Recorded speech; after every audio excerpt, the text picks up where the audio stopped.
Whenever you're ready. Oh my God. Jessica! I've never been called a fox! Dana. That's a classy name for a Harry. I like it classic. Okay. Do you? Welcome to the Rants and Raves podcast. Sure. Out with the bad and in with the good, motherfuckers. That's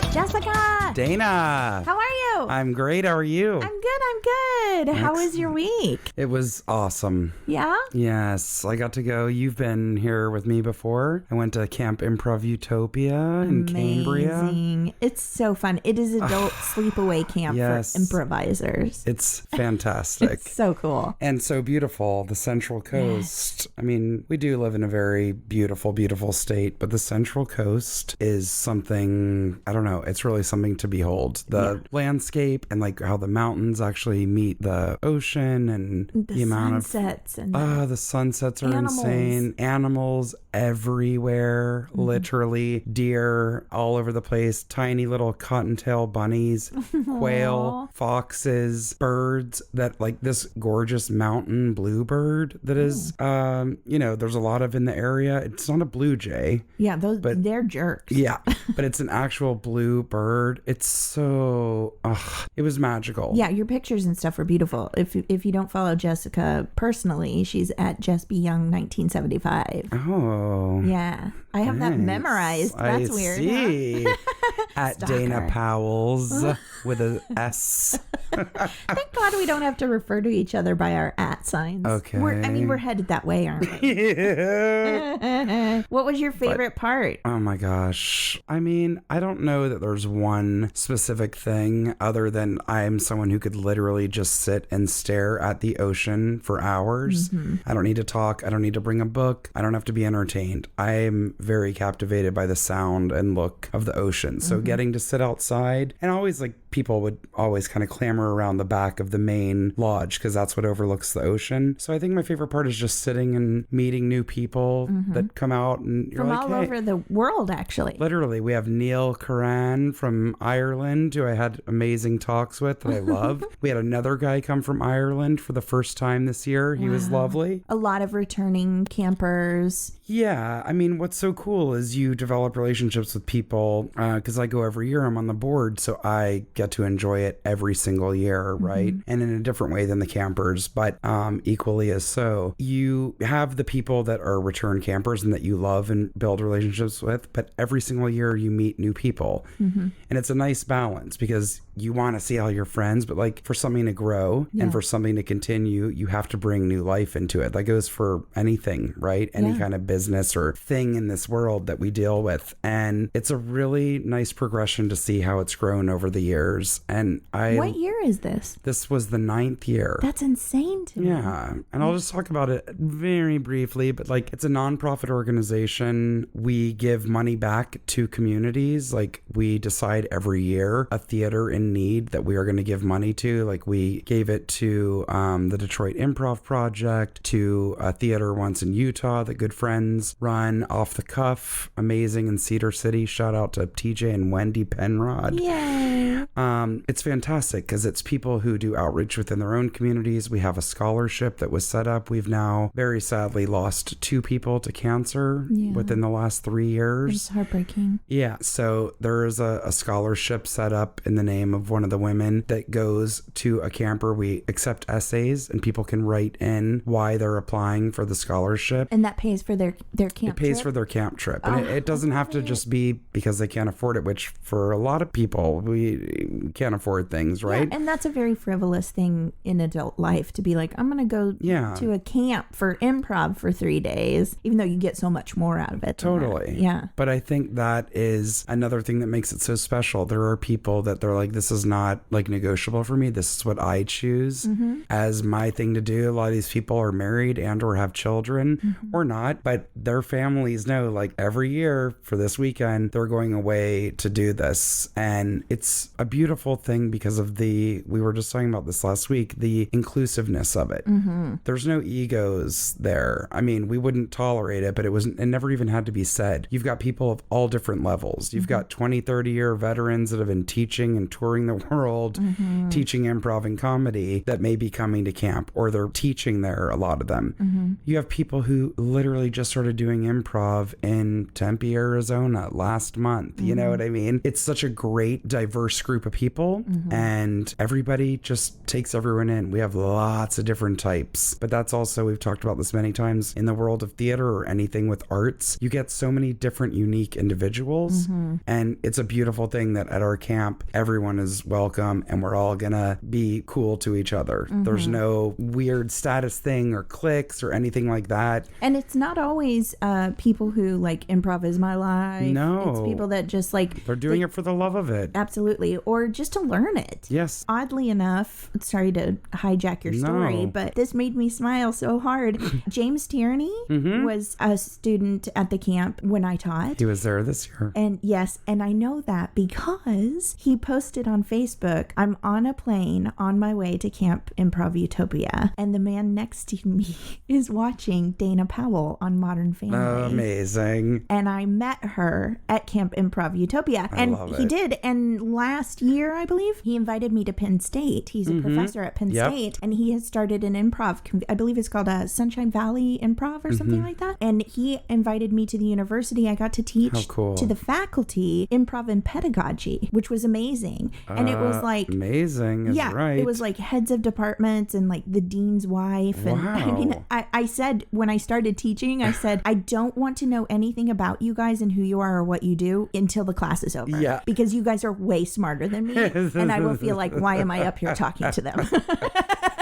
But it was really cool. I think that would make me more nervous than working with people who already were improvisers, right? Oh, yeah, for sure. But you want to know what the cool thing was? A lot of these people had never improvised before, didn't know anything about it, and they were hilarious. They were so good. And then he put at the bottom of his post, I also took a private cave tour with Dana, too, because we wanted to go on this boat ride in a cave there near Penn State. And we drove like 45 minutes, I think, to get there. And they were no more boats are going out until I think we were going to have to wait an hour and a half. And we said, we can't. We have to be back. She's teaching a class. And so he said, do you like Modern Family? And she was like, yeah. And he was like, she plays Pam on Modern Family. I was like, can you get us a tour? Can you get somebody to take us on a boat? I'll send you something. That's amazing. I'll send you a script. And she did. She got us a private boat tour through the cave. We had a blast. I love it. It's really beautiful there too. I'm sure. But anyway, that's a long-lasting relationship I made from that camp. Yes. It's so cool too, because again, I'm not a networker by nature. That's just never been my way, but it's something that innately happens again by being friendly and just shooting the shit with somebody. I make it a point. We all are drawn to go to what we know, right? And sit with your friends and la la la. Yeah. Every meal I make myself sit at a different table. I'll see like a group of my friends. I'm like, of course I want to go over there and sit with Dana and whoever.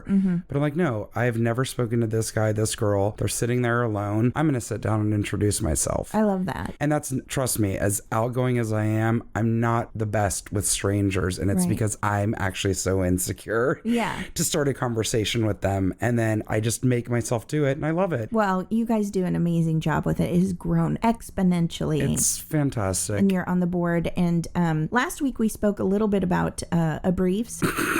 You have an abbrev. Not going to accept it. You have an abbrev that you use at camp that infuriates me. I actually pulled up a picture of you and me and our friend Carla in front of said shed. Dana did not like it when I started referring to my arts and crafts, which I run at the camp, as A's and C's. I didn't like it. It still rubs me wrong. It really burns her up. So I'd love to send her pictures. I just snorted. I cannot handle it when you talk about A's and C's. I sent her one thing with it while I was gone, but I was mad because our reception is very spotty up there. I had wanted to send her, I'll always send her a picture because we have camps in other locations. Last year I sent you one of the soap dispenser that said clean machine. That someone had written in like a glitter pen. And I'm like, washing my hands at A's and C's. No, stop it. I will say, just to be polite, at A's and C's this year, you made those amazing floral crowns. That was actually so fun. And I'm telling you, I'm a crafty person, meaning I enjoy it and I can do better than just basics, I guess, but I can't knit, I can't sew, I can't do certain things to a complicated make incredible level. Things though. You're kind. But I was like, I try to bring something new each year. I have to have simple stuff for people who just want to come in and paint something and things like that. But I try to have like an advanced craft. And I had recently been to the Ren Fair and I'm like, oh my God, this floral crown is amazing. Pretty. They're so feminine and lovely. Yeah, I'm like, what if I tried to make them? And I literally looked online. It wasn't even a video. It was 3 pictures of what to do. I'm like, well, if they're going to make it look this easy, it's got to be this easy. I'm just going to hope for the best. Wow. And I had never made it. And I did it as I was sitting there. Like once craft started, I started making an example and I loved it. And it turned out really fun. They're beautiful. Thanks. Yeah, you should post a picture. I will. For people to see. My favorite part though was when you sent me a picture of your grocery cart at Michael's when you were preparing obscene. For A's and C's. Yes. Lots of florals. Well, you know what? I wanted to do them with dried flowers, like the one I got at the Ren Fair. It's dried flowers. They're so beautiful. But too delicate. Too delicate, and they're very crumbly. So I already noticed, and I put it in a box to travel with it. I'm like, I don't want it to get crushed. It's like dried baby's breath and things like that. It starts to go, right? So I wanted to do the dried, but way too expensive, not in the budget. I was just grabbing stuff willy-nilly, and then I'm like, oh, this one bunch, and it's not a very big bunch, was anywhere from $8 to $15. Yikes, yeah. And it's a budget. Again, we're a nonprofit, so we have activities and we have budgets to stretch across a bunch of things. I looked over at the faux florals, which was very against my instinct, but it was all half off. Oh, cool. And I'm a Michael's member, so I got 25% off my purchase, including sale. It's I'm free. a Michael's member. You need to sign up, but around camp time and certain times a year, if I know I need something, I open those coupons and I'll wait. Like I kept looking at them and then I waited until the week before camp because around Memorial Day, they'll always have like a big one. Sale, yeah. And it was 25% off entire purchase, including sale. Wow. So all spring and summer flowers, they're already on sale, people. They're probably moving into Christmas next. Right. But it was all half off. And then I had an additional 25% off. That's amazing. So I was able to get a ton of supplies and still come in under budget. Good for you, yes. Jessica. Good for you. I love that. And I love that you guys do that every year. It's so well run. You guys do a great job. Oh, thank you. It's really fantastic. And again, the friendships that are fostered from it, you were talking about this, about people having an impact or something changing their life. People have written in, and we have a survey every year, how much this changed their life. And some of it is just by feeling like they could be themselves. We make sure it's a very safe place. Like people are very vulnerable there. Be cool, be supportive, and have respect for one another. Yeah, and have fun. And everybody has fun. We have campfires, we have archery, we have axe throwing. Yeah, it's incredible. And then master classes with teachers from all over. And then performance competitions. Yeah. But not hateful. No, it's more like a mashup. Yeah, and awards. Yes. It's just beautiful. I love everything about it. Yeah, we gotta have you back. You were an awesome teacher there. I would love it. Also, when you teach, you don't have to share a bunk with 8 people, and that's kind of how I like to roll. That's true. It's just very fun. I didn't get to go to camps when I was a kid. My mom just didn't want me doing that. And so as an adult doing it, I was like, this is the coolest. This is why kids wanted to go to camp. Yes. And now I'm old and I get to do it. It's fun. We had a camper who had to be taken to the emergency room because he took out his Why are you earplugs. smiling? I'm not smiling. I don't know. I was trying to lower my voice. He went to take out his earplugs in the morning. One came right out, one ripped in half. And so he couldn't get the other part of it out of his ear. What? So another camper drove him to Morro Bay, 30 minutes away, to an urgent care or emergency there. And they removed it. And then he came right back to camp. Oh my gosh. Nobody had a pair of tweezers? People tried. Really? Nobody could get it out. And I asked him because I didn't want to be mean. But then once I knew he was okay, I'm like, I need to know how far you shoved that into your ear canal. There had to have been some pressure there that created some kind of suction. But he said the other one came right out. The other one just ripped as I took it out and it would not come out. Yeah. Oh my God, that's a story forever. That was the only drama we had. And it wasn't drama. I just felt bad for him. But yeah, wow. Knock on wood. Everything else went smooth sailing. Yay. Yeah. I'm glad. I loved seeing all your pictures. You were having such a great time. It was awesome. It was beautiful. Thank there you. weren't enough selfies. I decided to I always like dress for camp, but this year I was like, I just don't want to put on makeup. I'm going to braid my hair and just, that's how it's going to be. Yeah. It was pretty cool this year too, right? It was unseasonably cold and we got rain, which they haven't had in 13 years, according to the locals, the local Cambrians. But who are also now very familiar with you. Oh, yeah. You're a memorable person, Jessica. I do have some locals that Unreal seem to remember me every year. What do you think it is about you that makes them remember you? I don't know, because I'm very aloof and I'm certainly not trying to talk to them. Okay, but can I take a guess? Sure. One, you're very tall and lovely. So you're probably the first thing they all look at because they're like, that's not us, right? And then when you speak, come on, that voice. There is the one lady who sings at one of the, what do you call it, lounges at a local hotel, who every year is obsessed and wants to know why I don't sing and tries me to get to go singing with her. Well, she needs to listen to our podcast because we can't stop it. You're a very memorable person. You're not aloof. Stop it. I told you, when I'm acting uninterested and kind of standing in a corner, it's like a magnet for the weirdos of the world. It's without fail. And it happened again this weekend. Well, I love it. I'm glad you had a good time, and I can't wait till I get to go back. I know. Yeah, it'll be fun. Yeah. Should we go ahead and tell people how they can reach us? Let's. Especially if there's any new listeners that met Jessica at camp. Indeed. Send us in your rants, your raves. Please do. Write in about how lovely Jessica is. I'd love to read that on the show. That might be a rant.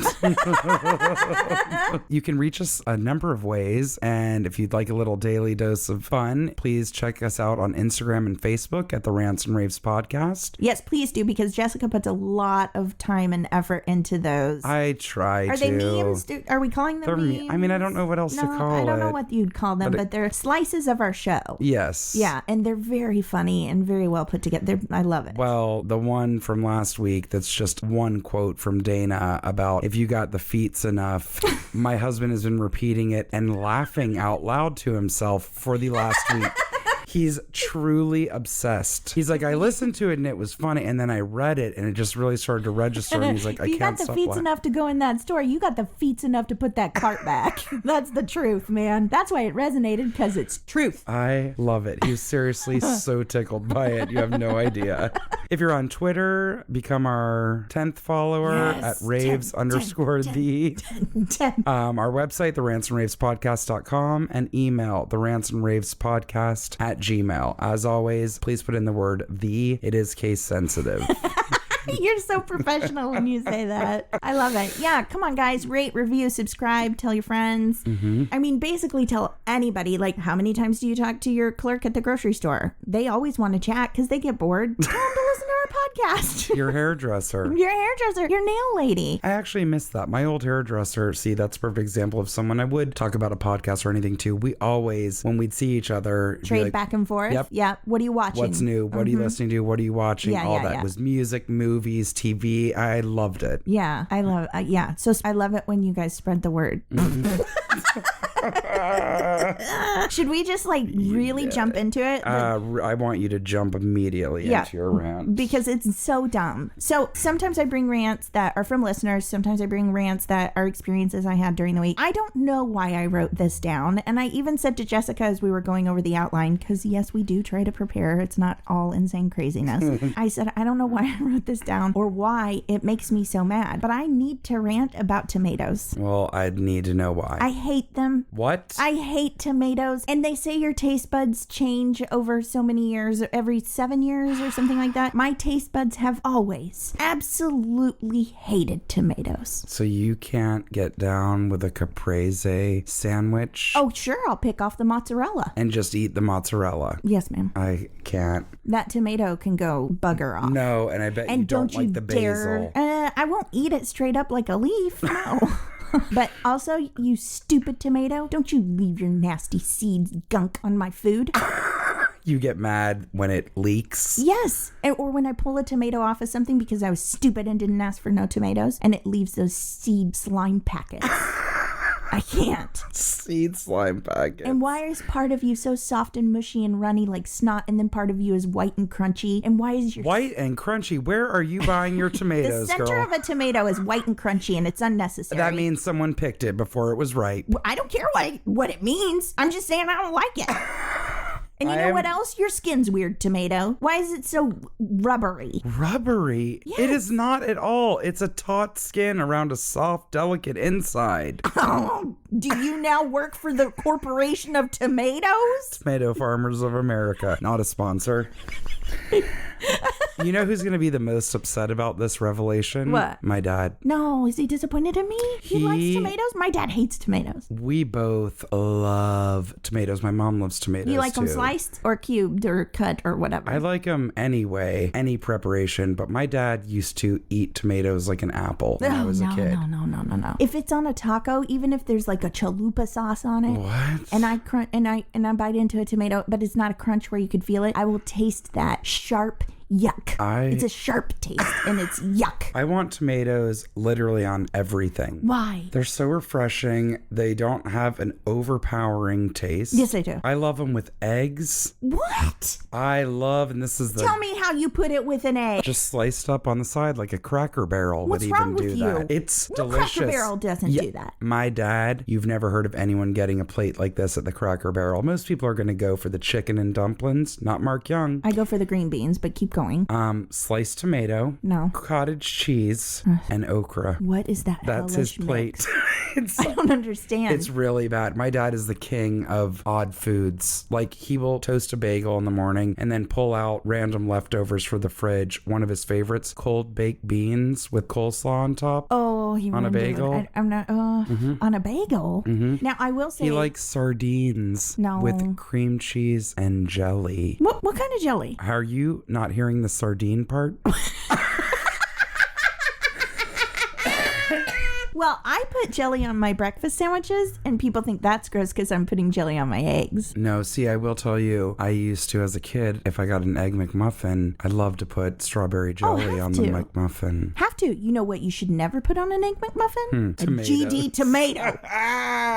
And it's the only thing in the world that every restaurant is generous with. And I don't want it. And if I accidentally get it, I don't want heaping handfuls. Why can't you be stingy with that instead of the honey mustard? Okay.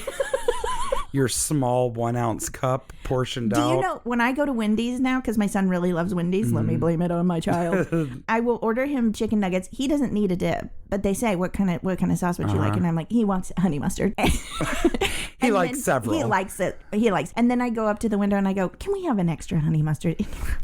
I might dip a fry in it. Like, I don't know why I'm explaining, but also it sucks that I have to ask. You're doing what I do. Yeah, I am. I'm verbal diarrhea. Just ask. I'm trying to learn. Seriously, just say, may I have another honey mustard? You have to ask or they won't give it to you. Kind of angrily and matter-of-factly. Yeah. Did you get nuggets? Yes, I did. Yeah. I never order nuggets. I don't know. But I'm not going to have an argument about wanting an extra sauce. It doesn't matter if I want to put it in a bowl of chili. Just give it to me. I paid for the food. But don't give me gobs and gobs of tomatoes. I'm so sad that you don't like my favorite thing ever, and this is from growing up in Georgia in the summers at my friends' lake houses. Heirloom tomatoes, first of all. Don't try to make them fancy because they're small. And no, they're the ugliest tomatoes, and you've never had anything like it. Sliced tomatoes on good old-fashioned Wonder Bread, mayonnaise, salt and pepper. That's it. That literally made bile come up my throat. Your face. You ruined that bread. Are you like my brother and you're going to make me so incensed? Do you, I guess, probably love ketchup and love tomato sauce on your spaghetti, don't you? Yep. Okay.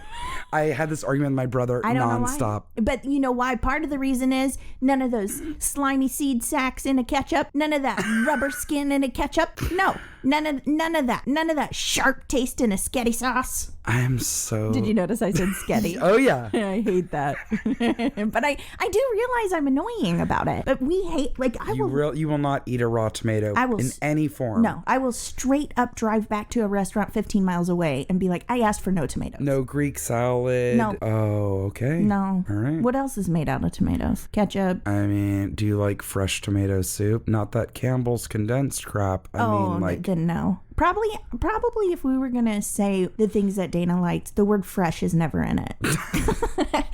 Canned green beans, love it. Canned corn, best ever. Canned potato soup, okay. No. Corn is like the only canned vegetable that I'm okay with. Yeah. Because it's corn. It's just corn. It's just corn, yeah. It's really ridiculous that I actually wrote this down as a rant and that I get so upset about it. Yes. I really hate tomatoes. You never liked them. No, I never have. I can't stand it. I love them. What? I mean, are there that many people that can say something that makes me so furious is blank vegetable? Actually, tomato's a fruit, right? It is a fruit, but I don't consider. I know it is, but I am not interested in considering it a fruit. No, me either. Fruit needs to be sweet. I don't want savory fruit. Thank you. That's not right. Okay. Somebody just accidentally mislabeled it. Yeah. And then it got written down somewhere and we all believed it. There's certain things that I hated as a kid, but now I like as an adult. Yeah, me too. But one of them that I will never change my mind on is lima beans, and I love beans. I don't know what it is about those lima beans. I can eat a lima bean. That used to be what put me over the Yes. That used to put me over the edge. Really? It was like the one thing. I had a lot that I hated that my mom was that mom that was like, well, you eat what's on your plate. Yes, same. Beets, can't handle it. Okay, so I, again, only like if we, and I'm not going to prepare them, but if we go to the farmer's market and get beets fresh, then my husband will roast them. And they're You've already lost me at fresh. Canned beets are disgusting. It's like next level. It shouldn't be legal. It's a can of what I imagine a murder scene looks like. Yes, and like the brine of it. I bought them once when I was like, I'm going to make a salad. I was going to a potluck and I brought everything with me because I was coming from work and I'm like, I'll just throw it all in the bowl once I get there. Well, I didn't have beets, I realized, and they even have like good, in like that freezer packed thing at Trader Joe's, beets that have already been cooked. Oh. But they taste just as good as if you just cooked them at home. So horrible. And I went to a grocery and got a can of beets and it absolutely annihilated the salad. Of course, I drained the liquid out, but it's sitting in that canned briny brine. Ugh. And it was gnarly. And that's all you could taste. Oh. Even if you picked them off, it leached into everything else. You know, another one for me when I was a kid was giant corn. What is giant corn? Hominy. Ew, no. No. I bought that when I first moved out here. I have never it was corn. I've never seen your eyebrows do what they just did. They jerked up like you had hooks in them.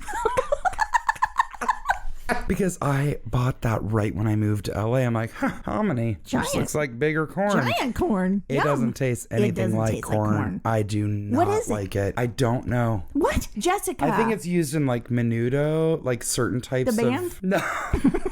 That's like a classic stew that like a lot of Mexican restaurants have, like menudo on a certain day of the week. Oh. I do not like the hominy. No, hominy. It doesn't taste like corn. I don't know. I don't know what it is. It's like a bad version of a garbanzo bean. Oh, yeah. You know what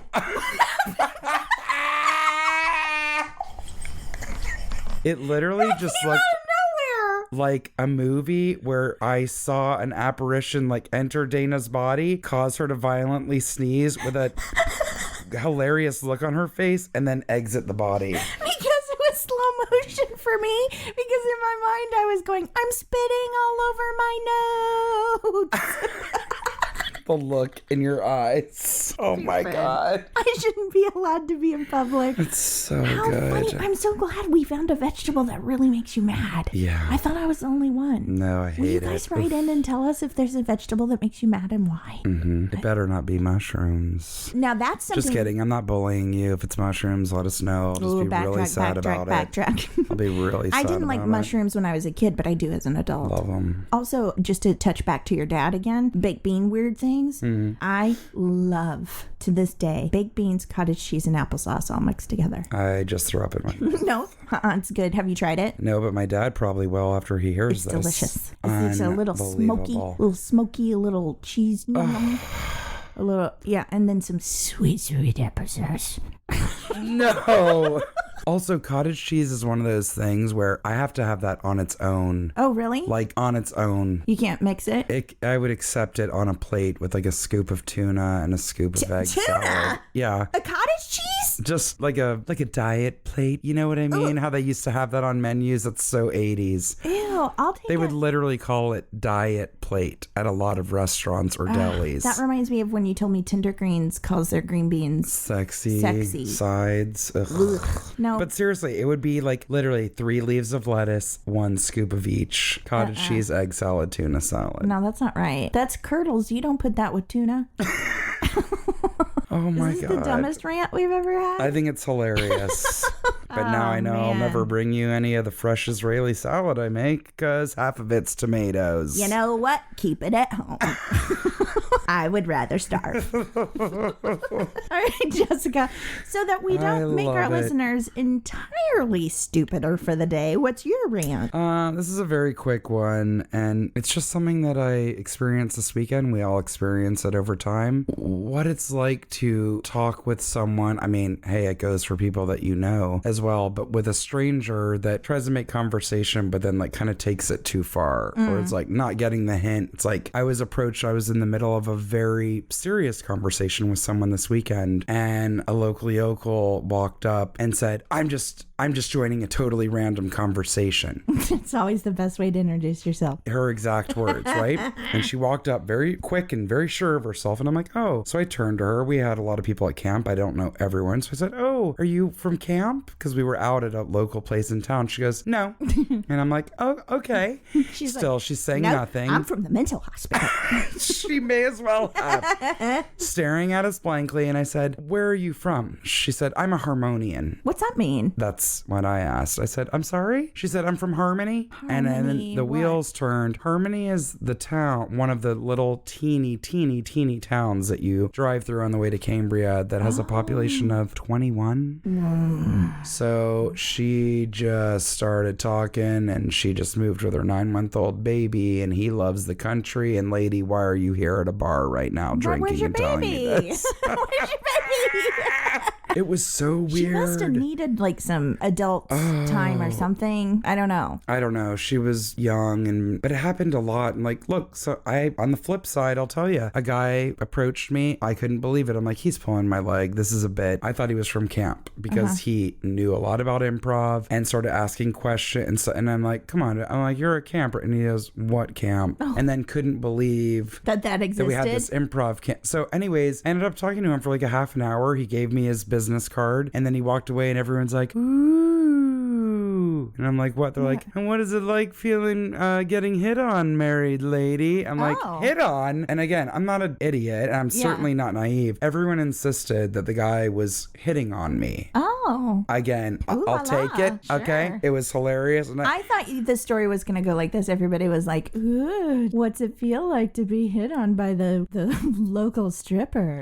There's only one. We all know him. It's your turn. No. But how crazy is that? That's crazy. The difference is, like, here was a random guy, and he's like, oh, I'm sorry, am I interrupting? We were like, no. And I was like, all right, he seems normal enough. Yeah. Was a lovely person. He moved from DC, used to do improv, now moved to Reno and does improv, and like couldn't believe that we had a camp for it. It was just one of those weird, so cool kismet things where I was like, oh yeah, he's really not kidding. Yeah. I do think that with people not taking hints, like not everybody can see them well, but you have to make an effort, I think. And I'm going to use Dan Tipton as an example. So thank God he doesn't listen. He will, when he's passionate about something he's talking about, that bores me. Like literally my eyes glaze over, and this is not a joke. There has been to Alan. Okay, but this is how bad it gets, Jessica. And I know he's probably thinking she's my wife and she can act like a maniac around me, and that's why this is happening. And I'm inside thinking I am literally backing away from you one step at a time from this room we're sitting in, up the 2 stairs, through the laundry room, and then peeking around the kitchen door, and he's still freaking talking. And so one night I was just an asshole, and I go, can you see I'm trying to walk away? Can you read that? And he was like, oh. And then I was like, oh, Dana, you're such a monster. monster. But come on, get a clue. Here's the thing. The stripper that approached you. Not a stripper. He did it the right way. He was like, I interrupted. I'm sorry. And then you feel like you can welcome them in. Yes. But the harmonian was like, thank you. I'm coming in. Here I am. I got a kid. Hey, everybody join and let's hug. Hey, poke your fingers in my nose. Breathe. See what's happening. like, you can't just take over. I can't breathe. You just can't take over. Oh my God. I get that she may have needed that, but you got to have a little bit of composure. You can't take over. And also, my friend, when she left, he literally, I was like, oh God, what's about to happen? I'm like, is he stifling a sneeze? Something. He was crying. He had held it in, his laughter, for so long, watching my reaction and my conversation with her, that when she left, like a cartoon, tears started flying out of his eyes, and the laugh that came out of his body, I was dying. Ryan Suffrage, I love that we shared another moment like that together, okay? And you know what the funny thing is? She walked away from that and either didn't remember it 2 seconds later, right, or wrote in her journal about it and was like, I met my best friend tonight. Well, she did one of the things that I know you and anybody who does anything in comedy loves. Oh, really? Y'all are comedians? And we're like, oh, say something funny. Yep. She goes, so y'all can make me laugh. Let me hear a joke. My best friend asked me to tell a story at VisionCon at the table. She was like, she's so funny. Tell her one of your stories. And I was like, I literally looked at her and I go, that's the worst thing you could ever say to a comedian. Yep. And put you on the spot. And now it's built up. And it's never going to be, even if it's the funniest story that's killed 20 times, it's not going to be in that situation. I forget what story I told, but I think it had to do with a cat. And the girl said back to me, this is the weirdest conversation I've ever had and I feel scarred. That was her response. No. I just embraced it. I was like, yay! Oh, that's so good.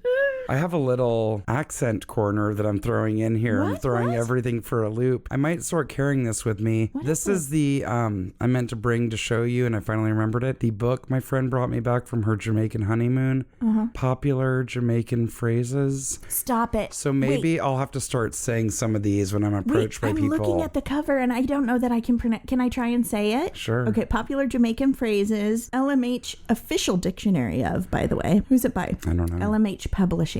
Me say mayday are not good something. Oh, this next one I can say. Level vibes, enough respect. But you tell me what me some mighty not good something is. I don't know. What does it mean? I don't know. You have to read it phonetically, huh? You see me. What's that mean? Do you understand me? Oh.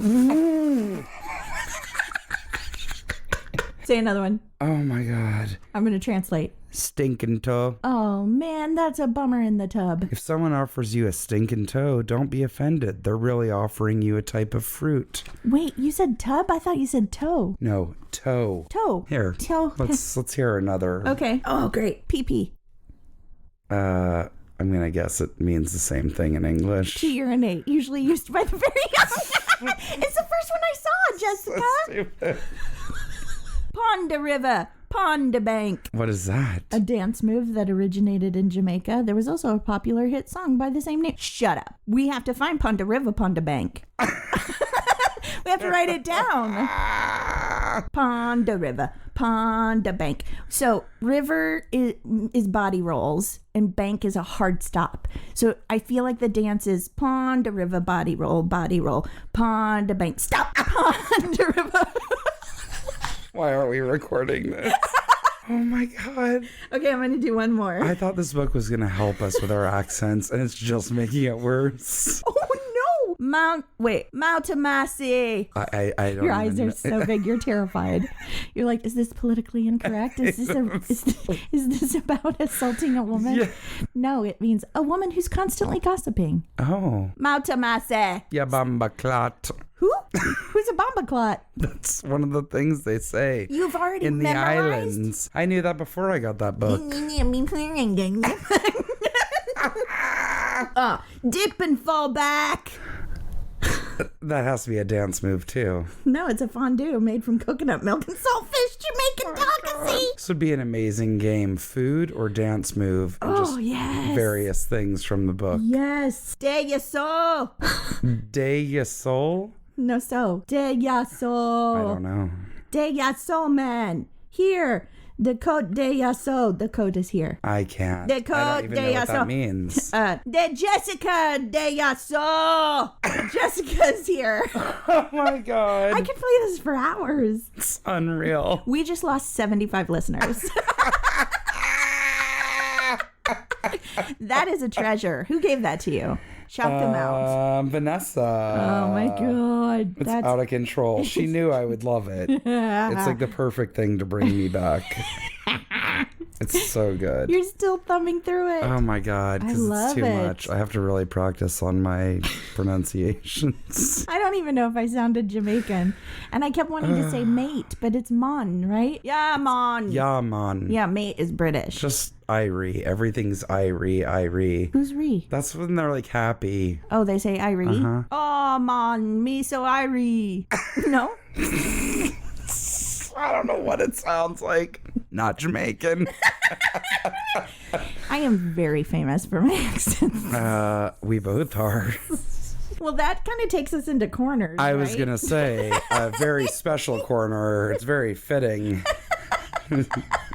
So I think our first corner is going to be Weirdo of the Week. You're weird.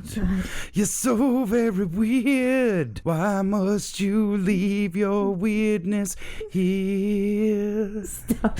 Okay, listeners, can we have a private talk? Jessica, just look away. I legitimately, when we sat down to go through notes and outline this show, and I said I wanted to do a Weirdo of the Week, I absolutely did not mention to Jessica that there needed to be a song with it because I knew she had it. I know that she made that song up one time, and I thought it would go away from her brain, but it won't. So I didn't ask her to sing it, and if you noticed, if you rewind back, I tried to keep talking.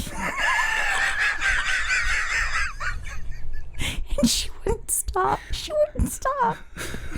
you can't take the heat, get your ass out the kitchen. You know what? This is a special kind of hell. Don't ask.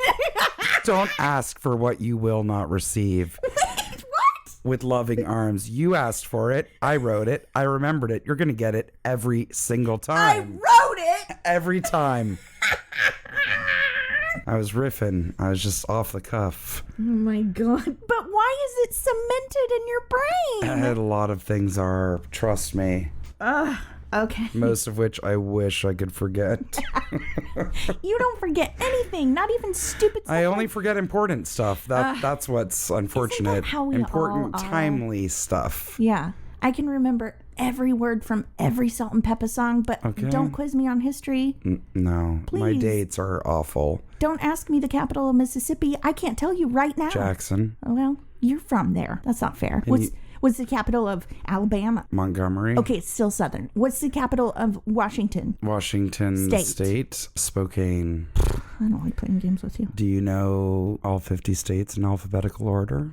I mean, if I sat and thought about it for 4 hours. Alabama, Alaska, Arizona, Arkansas, California, Colorado, Connecticut, Delaware, Florida, Georgia, Hawaii, Idaho, Illinois, Indiana, Iowa, Kansas, Kentucky, Louisiana, Maine, Maryland, Massachusetts, Michigan, Minnesota, Mississippi, Missouri, Montana, Nebraska, Nevada, New Hampshire, New Jersey, New Mexico, New York, North Carolina, North Dakota, Ohio, Oklahoma, Oregon, Pennsylvania, Rhode Island, South Carolina, South Dakota, Tennessee, Texas, Utah, Vermont, Virginia, Washington, West Virginia, Wisconsin, Wyoming, and Canada, Puerto Rico, and DC, and Laos. Those were the additions for the kids at my school that were not born within the continental United States, so we could be included in the song.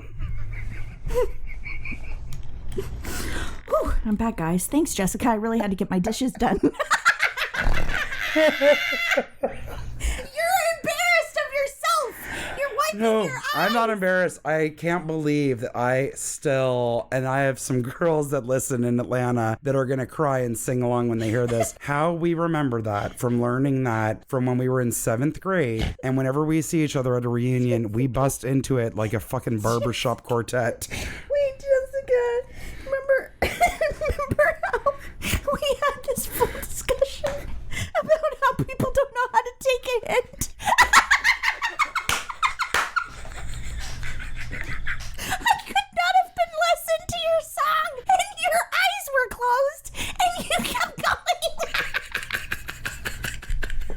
I can't believe I didn't just spit that out across the room. Don't ever make me laugh while I'm drinking something again.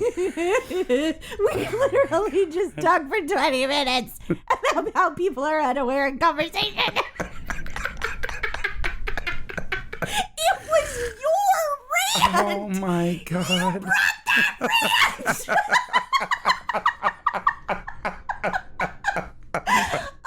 Oh, you make me laugh so hard my tummy hurts.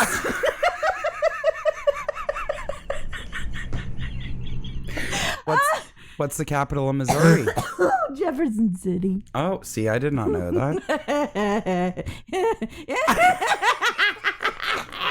Can't stop laughing at you. Oh my God, I gotta get it together. Oh, that's so good. I did so much heavy breathing, my throat's dry. Okay. Weirdo of the week. This week is Dana and Jessica.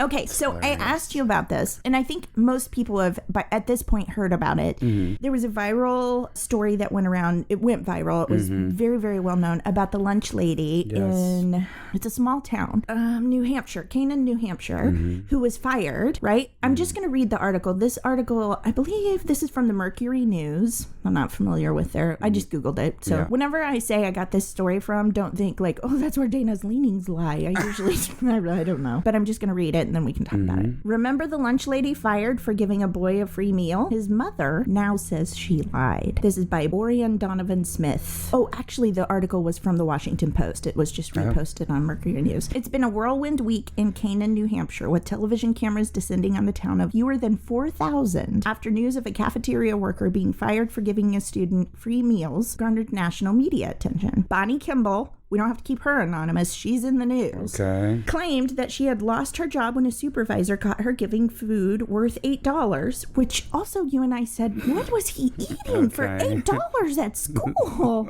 It's like a fancy meal. To a student whose account had no money. She received an outpouring of support after the story went viral, including a job offer from celebrity chef Jose Andres, and the contractor that employed her offered to rehire her. But now the school district has withdrawn its support for Kimball after the student's mother shared information with the New Hampshire union leader suggesting Kimball lied and engaged in a cover-up. Kimball had served lunch in the cafeteria of Mascoma Valley Regional High for nearly 5 years, according to the Valley News, when she was fired March 29th. The union leader reported based on her account that the termination came in response to a manager catching her giving one meal to a student who had no money in his lunch account. After an outpouring of public support for Kimball, the president of the Cafe Services subsidiary that employed her, Brian Stone, said in a May 17th statement to the Washington Post that the company would offer to rehire her. That same day, Kimball told the Associated Press she wasn't interested in taking the job back, alleging that the company, Fresh Picks Cafe, had offered her job back so that it could keep its contract with the school district. But the mother of the student who got the free lunch from Kimball has now told the union leader that Kimball was being dishonest. She said her son, a 17-year-old, was supposed to bring his own lunches. I have 3 children. They are all well cared for and well fed, the mother told the union leader. She did not get fired for feeding a hungry child. The woman who the union leader did not name to protect her privacy also shared Facebook messages. This is where it starts getting weird. Yes. From Kimball to the teenager attempting to cover up her account given to the news media. This is a quote from her messages. We will probably... abreevs. No, you're too old for abreevs, lady. Yep. We will probably get written up, Kimball wrote, according to the messages cited by the union leader. But we can make it look good, LOL. What? I don't get it. Stone said that the teenager received free food from Kimball for 3 months, not just one meal. The student's mother told the union leader that she did not know why Kimball was giving her son free food. We have nothing to do with her outside of the school system, she told the paper. Kimball rejected the student's mother's claims of a cover-up. After the story went viral, Kimball started a GoFundMe. This is where I start getting angry. After the story went viral, Kimball started a GoFundMe account that has raised $8,498 as of May 24th. For her. For her. She started it for herself. A representative for GoFundMe, who had previously verified the account, told the Washington Post GoFundMe will honor refund requests by donors. To date, we have not received any requests for refunds. When first reached for comment, people will bring back groceries that they bought too much of, but they won't ask for a refund from the lunch lady. Who lied. When first reached for comment May 17th, the Cafe Services representative told the Post that the information as reported is untrue, but declined to elaborate. The school district superintendent, Amanda Miranda, Isabel confirmed that district policy is to provide lunch to every student regardless of their ability to pay. On May 20th, Stone, the president of Cafe Services subsidiary that employed Kimball, released a video statement explaining that while he had not commented on the matter before out of respect for privacy and confidentiality of employees, he wanted to correct the record. This student hadn't been charged for anything for the previous 3 months. This employee was dishonest and was let go for not following procedures. Isabel, the school district superintendent, wrote on May 22nd on Facebook post that the district was rescinding its demand that the employee be rehired. We've been overwhelmed by a crush of national and international media interest in this incident, but I do not believe we have yet seen a full and complete retelling of the facts. In a separate statement to the Post, Stone said he hoped the attention on the story could be directed instead to organizations such as Friends of Mascoma, which supports nutrition in the area. He closed his video statement with a call for a return to normal. We'd like to get back to the business of feeding kids, he said, because that's what we love to do. So that's the end of that story. I just think it's very odd. First of all, I get angry when people take advantage of the kindness of others. Yes. I know this is going to sound silly, like I'm saying a joke, but there's a song by Rihanna that says, one of the lyrics is, my kindness is mistaken for weakness. And when people take advantage of the kindness from someone else, to me, that you're mistaking it for weakness. Kind people are not weak. Right. Do not take advantage. Yeah. I don't understand. If this child really did need help, that's a different story. Of course. But that wasn't the case here. And then she tried to collude with this child. Yeah, there's something dirty There's going something on not there. right. And I've seen pictures of her. She's not close to teenage looking. no, she's no Mary Kate No. Letourneau. No. I mean, I was... Remember Mary Kate and Billy? They're still together, by the way. I know, that's crazy.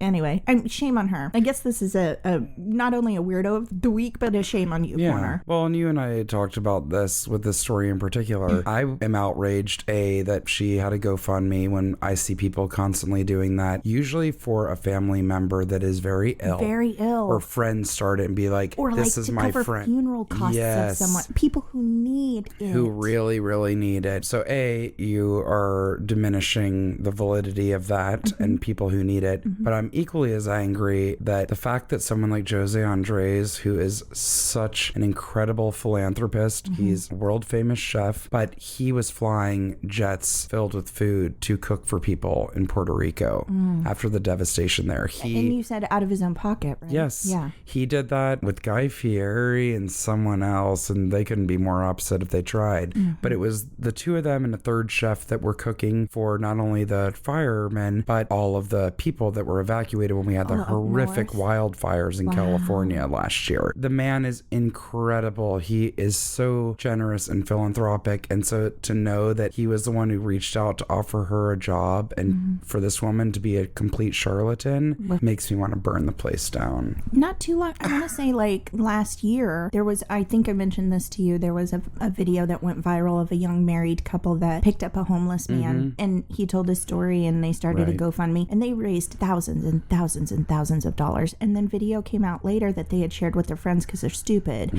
of them talking about the three of them colluded to make up that story and they split the money 3 ways. Wow. Yeah. So I hate stories like that because that's the kind of thing that makes people not want to give to the homeless. Correct. And not want to help others. Or they think everything's fake when it's certainly not. But. Yeah. I mean, we have to be discerning. And the way I look at it, when I give money to people or things and people are like, well, you don't know where it's going. You know what? Maybe it doesn't matter. You know, I'm doing it out of the kindness. Maybe the intent behind my giving will bring some sort of blessing to someone somewhere along the way. My dad used to say, you know, you got to be careful giving to people who are homeless, like if they have tracks in their arms or they're drinking, they're just going to go buy more drugs or more alcohol. And I'm like, well, maybe, but maybe they really are starving and they just want a hamburger.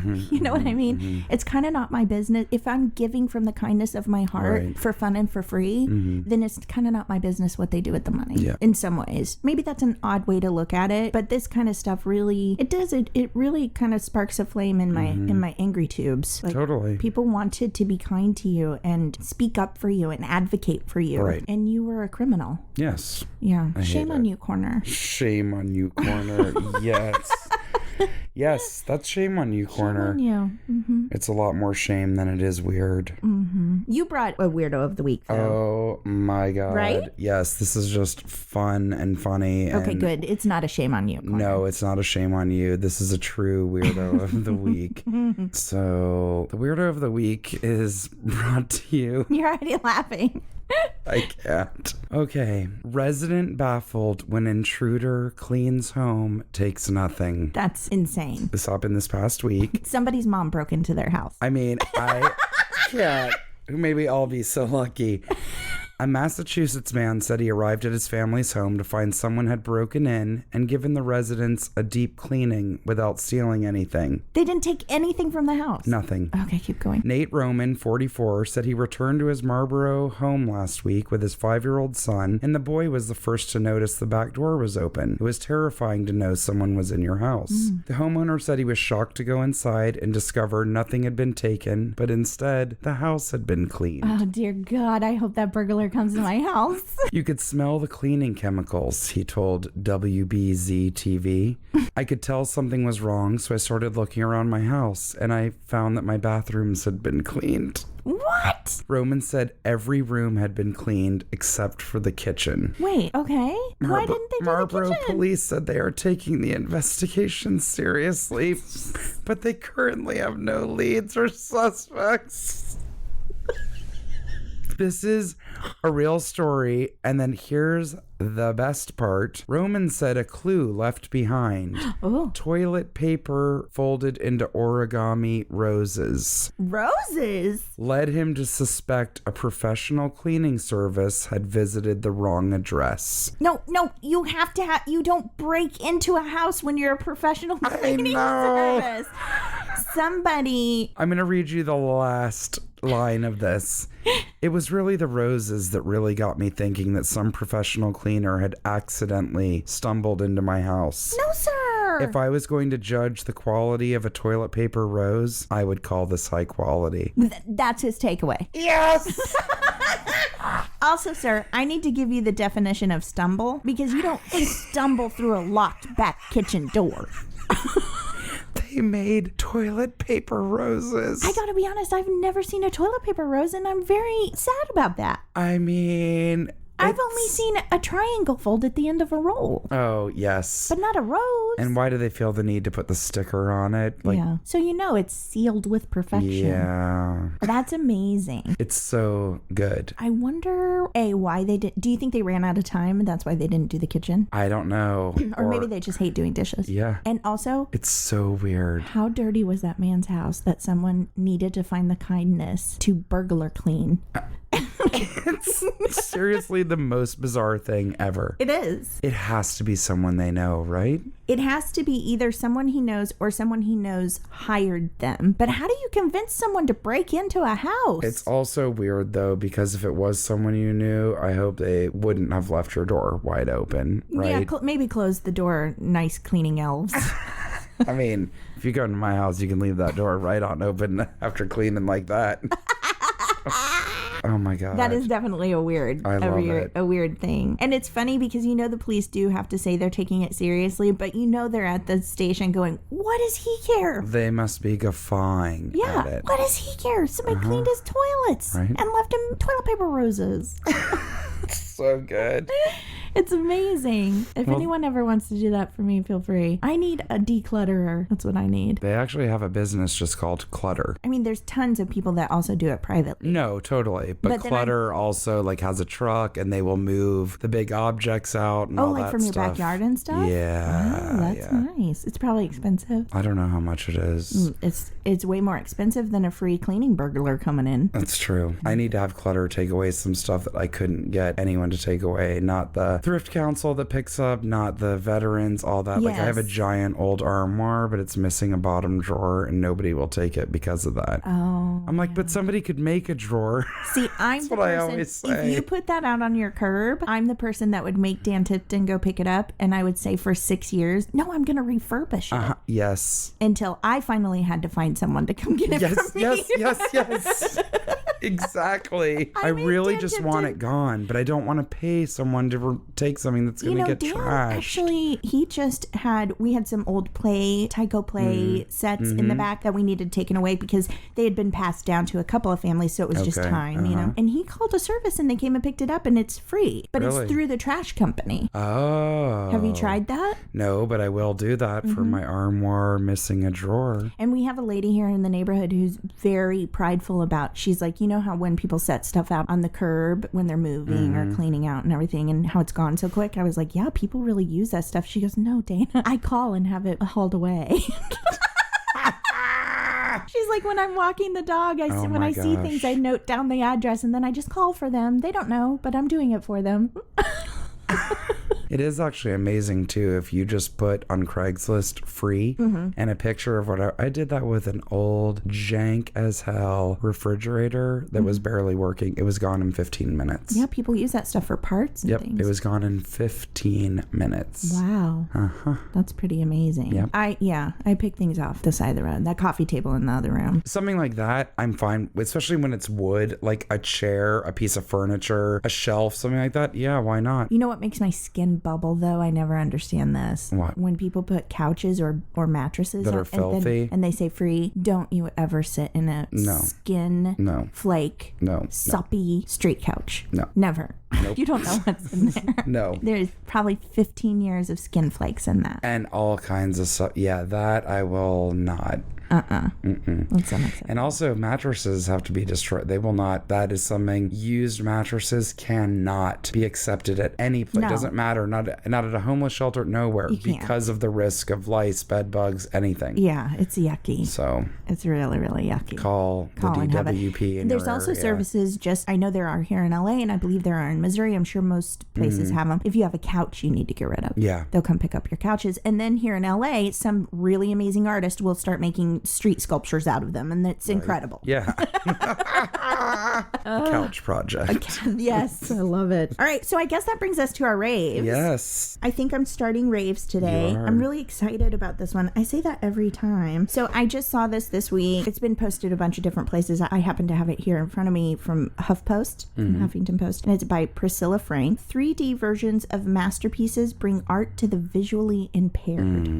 It's incredible. So basically, for centuries, people with limited vision have heard about artworks like the Mona Lisa through verbal description, imagining her famously bewitching smirk without the ability to experience Leonardo da Vinci's masterpiece firsthand, which is so sad. I had never really thought about that until this. But anyway, Mark Dillon, an open source enthusiast and software programmer from Helsinki, Finland, wants to change the game. Through an initiative called Unseen Art, Dillon hopes to provide those living with various types of visual impairments with the universally nutritious experience of encountering art. Unseen Art aims to transform art history's most iconic and mostly two-dimensional artworks into three-dimensional reliefs using 3D printing. The touchable works of art will provide millions of blind and visually impaired individuals around the world the opportunity to read a painting as if reading a verse. I love it. So basically, they just get to feel it because that's how they see. So cool. So like it says 3D versions of masterpieces bring art to the visually impaired, and then underneath it says, please touch the art.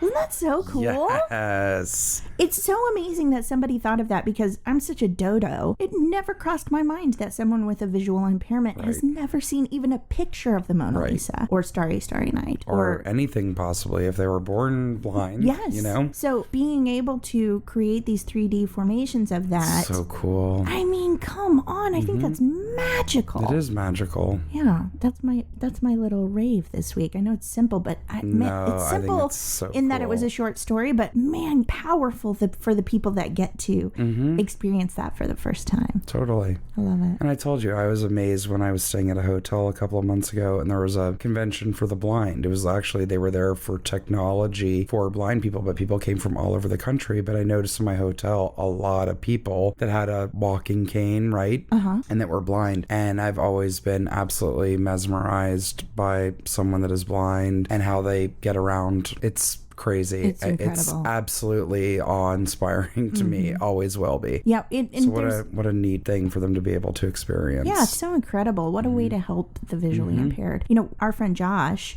DeBose, one of the things he did to just kind of give back to the community or whatever, because even then I say he talks like this and we make fun of him all the time. He's actually a really good dude. He would volunteer his time. He would go to the blind center. I didn't know that. And he would help people either with their bills or things like that, but sometimes they just needed him to read their mail and things like that. He loved every minute of it. I'm sure he did. But like, how helpful. No, that's really cool. Awesome. See, another perfect example of something I don't think most people would think about as even aware. No. I mean, as even available. Yeah. Something but there to look are into. blind centers everywhere. That's and I bet really, you those really people would cool. really appreciate that. Yep. It's kind of no skin off your nose to open a few envelopes and be like, you owe $700 to Bank of America. Oh my God. This week's bank statement brought to you by Josh DeBose. Josh DeBose. He would love if he knew we were talking about him. He would love it. He never will. That's great. What did you bring for a rave this week? So this is a rave that came in from a listener. Thank you so much for bringing this organization to our attention. It's funny because both you and I brought this to the table today. That's true. It's a really great one. Thank you so much, listener. Absolutely. This is from a listener that says, this company is amazing. They are working to clear the ocean of plastic, and every bracelet purchased clears a pound of plastic from the ocean. They have removed over 4 million pounds of plastic just from the ocean. Just thought this would be a great rave. Also a great rant about how awful plastic is and how it's littering our beautiful planet. And she said, we told her, thank you. This is great. And she said, no problem. I love this podcast so much. It makes working in a negative work environment so much better. No, thank you. So that really made our day. It really and does. Makes us really happy that, again, if we can give you a reason to laugh and take some things not so seriously, then that would be a good thing for all of us. Yes.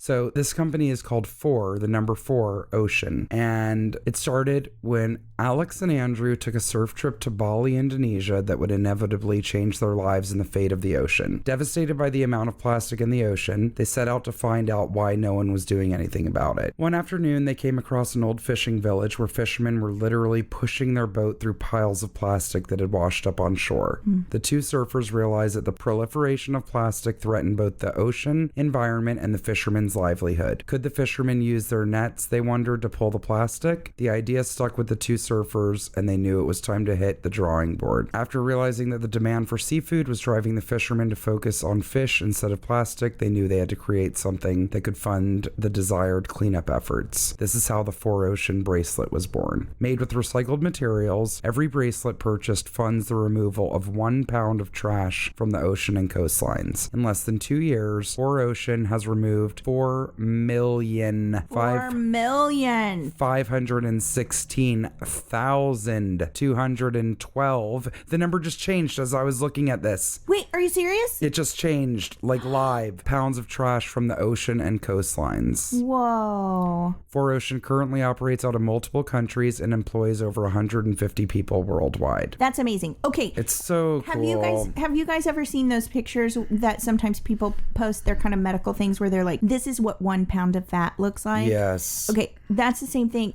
I can't even comprehend 4 million some odd pounds. And also, what the hell are we doing that much trash is ending up in our oceans? That's why, remember all those products that had the little micro beads in it? Oh, yeah. Like soaps and all that? Uh-huh. Those are supposedly off the shelves, I hope, at this point now. Were they plastic? Well, they weren't breaking down, and yeah, there was something in them, and they were going through the water stream and ending up back into lakes, rivers, streams, oceans, whatever. Yeah. We don't think about that either because also, not to get creepy, this could be another subject entirely. They did a study recently of testing animals right off the shore, like in the bay in Seattle, and they found OxyContin, every kind of antidepressant you've ever heard of. In their systems? In like the clams and the fish and anything in the, because of people urinating out the medicate that ends up in the water stream. That's also why you're not supposed to ever take any prescription that's no good. Bring it back to your pharmacy to toss, because throw that out. That also goes in the ground or the water stream. I do that all the time. Everybody does. Jessica, I didn't know. I know. I just threw it away. I know. So it's kind of crazy, but yes, the plastic pellets. I mean, well, and now we've got floating continents of garbage. I know, it's insane. It's crazy. You know, we live in a place that tries to be more environmentally conscious, and some things are just so ingrained in us. Like, I finally broke down and bought myself stainless steel straws. Nice. Because it's just too much plastic. It's insanity what we're doing right now. And even though I hate a paper straw, I just do. It feels yucky on my lips. Yes. And I would rather drink straight out of the glass, but that creeps me out because I'm a weirdo. I like a straw. Okay.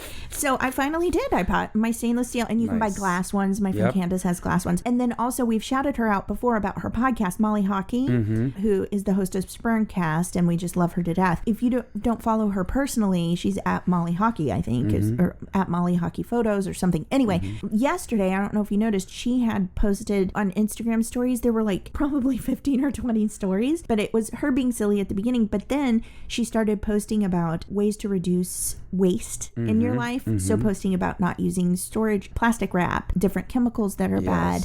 Like you said, people peeing. Good Lord, I would have never thought of that. I know. She posted about different soaps and stuff you can use that are not harmful to the environment and stuff. So anyway, if you're looking for information like that, certainly check out Molly Hockey. She's very into that. And I know there's a lot of different Instagram places. But holy cow, 4 million pounds of plastic. It's crazy. I mean, we're literally killing our planet and our animals and ourselves. There's also on this subject really cool, and I swear if you just Google teenagers develop ocean trash removal, but seriously, like there's several young people. Like it started with one guy who was like 14, I think. There's a few kids around the world that have come up with these things, and one of them like kind of siphons. I can't explain. It's causing the way it spins. It's pulling the trash in. It's almost like a sieve or a filter, so the water and the things go out, and like somehow it's doing it where it's not taking in marine life, right? It's pulling out the trash. But this was like some 14-year-olds came up with this, and now it's being put into action. So I love that. I think our children are much more aware of the damage that we've done. Yes.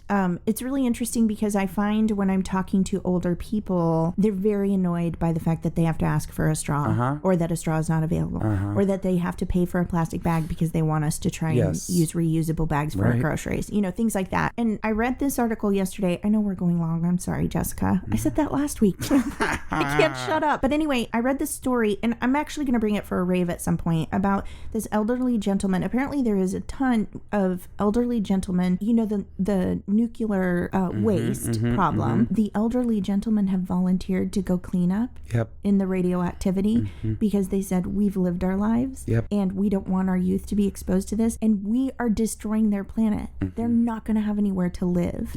I've lived my life, and even if I get cancer, it won't set in and kill me for probably 20 years. And I might be dead by then anyway. You know what I mean? It's really incredible. It really is. And I want to say that to older people, unfortunately, including myself. We are set in our ways. And no, I didn't want to buy a stupid stainless steel straw. And I don't want to wash it with that little brush every time I use it. You know what I mean? Yeah. But don't I owe that to my kid? Yeah. Is it really that hard? Right. Because when I'm gone, he's got to deal with the damage I did as an individual. Totally. But on a mass scale, come on. I know. It's not that much of a sacrifice. No. Get your glass straw. Get your pretty little carry case. Don't have a straw. Or don't use a straw. But I still have things I have to work on. You know, I use disposable cutlery a lot because I don't have a dishwasher.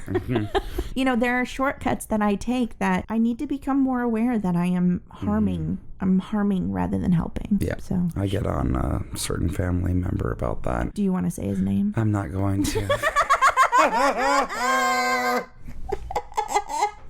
Jessica! Dana! I think that's our show. I think it is. I mean, it was less long. I don't know what's wrong with us. We may have to start putting out more content. Very enjoyable all the way. I want to tell you guys how to get in touch with us, because please, please, please send us more things so that our episodes will start being Joe Rogan style and we'll have 8-hour episodes. Isn't that what he does?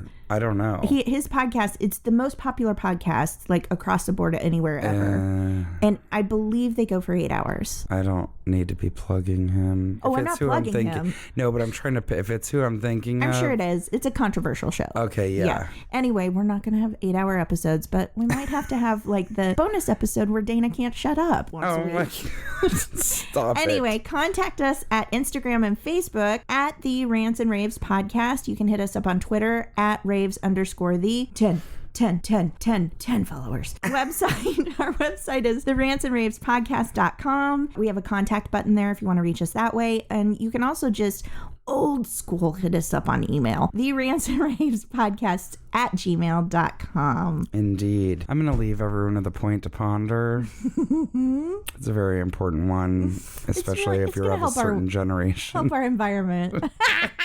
The new reboot of 90210, and no, I'm not talking about the remake that was out a few years ago. I'm talking about that on August 7th, the entire original cast, sadly, minus Luke Perry as he just passed, the entire original cast of 90210 is coming back to 90210 for the show. Sing it. Oh, I don't, the theme song didn't have words. Yeah. Keep singing. 90210. Geriatric style.